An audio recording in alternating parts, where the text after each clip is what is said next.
if you're back on my channel, you must find me interesting. So आज कुछ special नहीं है but special है. आज कुछ नया करने का मूड था. एंड टू बी ऑनेस्ट ये रैंट नहीं है but to be honest because of the lockdown mom के साथ, क्योंकि my dad and my brother are out of town, वो वहीं पे अटक गए हैं. मेरी मॉम के साथ मुझे टाइम स्पेंड करने का बहुत मौका मिला है. Like I've literally got so many new stories about her childhood, her being mischievous, उनके नखरे बचपन के, उनकी लव लेटर्स की लिस्ट बचपन की. सुनने में बहुत मज़ा आता है. तो this one's for her. This video is all about what she taught me during the entire lockdown. And one of the things that I learned from her, she did not teach me this, but I learned from her. Like, she is the most amazing cook on this planet. उनके हाथ का खाना is like, when you go to a gurudwara and you get घी का बना हुआ that सूजी का हलवा, and then you taste it and then your mouth melts. That's my mom's everyday food. So her rose mom कुछ ना कुछ नया, कुछ ना कुछ अजीब अनोखा करने की कोशिश करती है. And everything tastes so good. So today I thought mom को छुट्टी देती हूँ.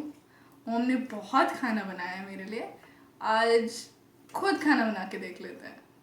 तो today's video is about me eating your head with a story that dates around 2004 or 5. Oh wait, no, 2006. And it was in the way of on the way of Shimla, Barok. So this is a very interesting story. So वो story सुनने के लिए you'll have to be hooked on to the entire cooking process I'll do. But before that, भाई अगर यहाँ पे होता ना, तो जब भी कोई गेस्ट आते हैं या कोई भी कुछ भी कोई भी आए हमारे घर पे, and my dad loves bragging about my brother, so वो हमेशा भाई को बुलाते हैं, no matter how old he is.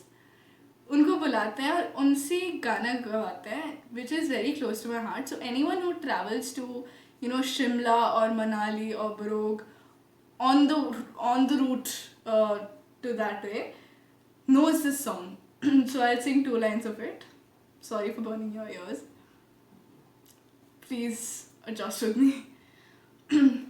माहेनी मेरी शिमले दी राहें, चंबा कितनी दूर है, चंबा कितनी दूर, शिमले ने बसना कसौली ने बसना, चंबे जाना ज़रूर है, चंबा कितनी दूर. Sorry for burning your ears. Let's move on to the video.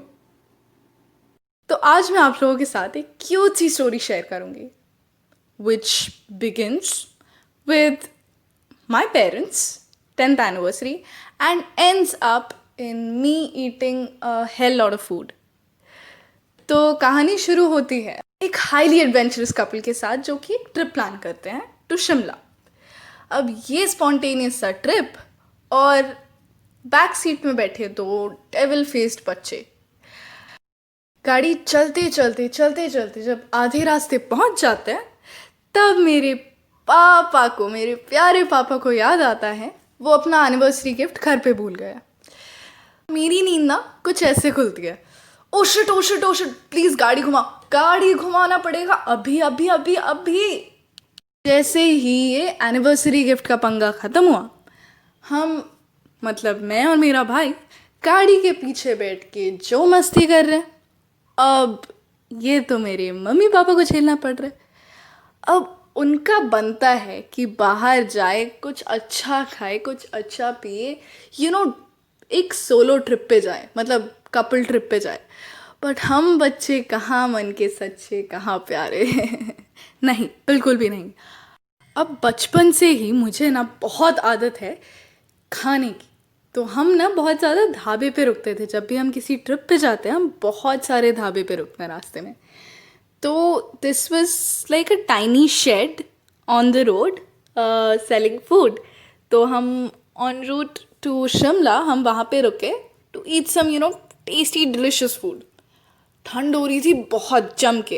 इसी ठंड से हमारी शुरू होती है कहानी। इस ढाबे में जहाँ पे हम खा रहे थे, वहीं पे हमें मिली एक फैमिली जो कि ठीक शिमला से ही वापस आ रही थी। उन्होंने हमें बताया कि भैया देखो, बहुत बहुत ज़ोर से ना बर्फ़ गिरने वाली है वहाँ पे। हमने सोचा क्या छोड़ो, कौन सी बर्फ़, चले जाएंगे, जाना तो शिमला ही था। पर आधे रास्ते जब हम जैसे पहुँचने वाले थे, हमें पता चला कि बहुत ज़्यादा बर्फ़ पड़ी हुई है शिमला में, 3 फुट से ज़्यादा। और हम जिस रूट से जा रहे थे वहाँ भी बहुत ज़ोर से बर्फ़ पड़नी शुरू हो गई। हम रुके एक छोटे से गांव में जिसका नाम था बरोग। इतनी ठंड और बर्फ़ में तो कोई दुकान भी नहीं खुली होगी, ना खाने की, ना कोई होटल, ना कुछ। ना हमने कोई बुकिंग ली थी यहाँ पे, ना कोई रेस्टोरेंट दिख रहा था चारों ओर। हमने ढूंढना शुरू किया। अब हम गाड़ी से उतरे और आसपास पूछताछ करनी शुरू की तो पता चला कि एक गवर्नमेंट फैसिलिटी है आसपास। हम वहाँ तक गए और वहाँ जाते ही हमें एक रूम मिल गया। अब रूम तो मिल गया, बट प्रॉब्लम आ गई खाने की। ना कोई खाने का दुकान, ना कुछ खाने का सामान। अब करे तो क्या करे। वहाँ पे मिला, जैसे वो नहीं बोलते पुरानी स्टोरीज में, फरिश्ता, कुछ ऐसा ही समझ लो। अब फरिश्ता एक ढाबा को बोल सकते हो, ढाबे के ओनर को, जो भी बोलो। तो मिला हमें एक ढाबा, नाम था ढाबे का चैटर्जी का ढाबा। हम भागते भागते गए उस बर्फ़ में कि कुछ खाना मिल जाए। रात के 12 बज रहे थे और हमारे पेट में डिनर अभी तक नहीं पहुंचा। अब सोच ही सकते हो, 4-5 साल के बच्चे और 11-12 साल के बच्चे कितने इरिटेटिंग हो सकते खाने के बिना। मैं और मेरा भाई पागल कर रहे थे मेरे पेरेंट्स को। तो हम गए वहाँ पे और हमने उनसे पूछा कि कुछ खाने को मिलेगा क्या। अब हमारी तरह वो फैमिली भी थी बंगाली। अब उन्होंने हमारी भोली शक्लों की तरफ देखा और बोला कि देखो बेटा, चिकन है हमारे पास। हम चिकन सुन के इतना खुश हो गए, बट उन्होंने फिर बोला कि देखो बेटा, अदरक तो है नहीं, आप लोग जैसे खाते हो अदरक के साथ, हम तो अदरक के साथ खाते नहीं, तो आप लोग क्या गार्लिक के साथ चिकन खाओगे। हमने ना सुन के थोड़े स्केप्टिकल हो गए। नहीं, गार्लिक के साथ चिकन कैसा होगा खाने में, अजीब सा नहीं लगेगा। मैं 6 साल की उम्र में सोच रही थी कि गार्लिक के साथ चिकन खाने में कैसा लगेगा। मैं बोल रही हूँ, मैं बचपन से शेफ़ थी, ठीक है, मेरे हाथ का chicken is heavenly. Anyway, coming back to the story, उन्होंने बोला कि गार्लिक के साथ चिकन खाओगे। हमने बोला चिकन मिल रहा है, वही काफ़ी है। मन मन में सिर्फ ये सोचने लगे कि कैसा होगा कैसा होगा कैसा होगा। फिर जब वो चिकन आया हमारे पास, इतना स्पाइसी, इतना फ्लेवरफुल, इतना टेस्टी, कभी नहीं खाया था शायद। और उस ठंड में तो मतलब ऐसा लग रहा था मानो भगवान का प्रसाद मिल गया हो, सच्ची। तो आज मैंने वही सेम चिकन आप लोगों के लिए बनाया। कैसा लगा स्टोरी?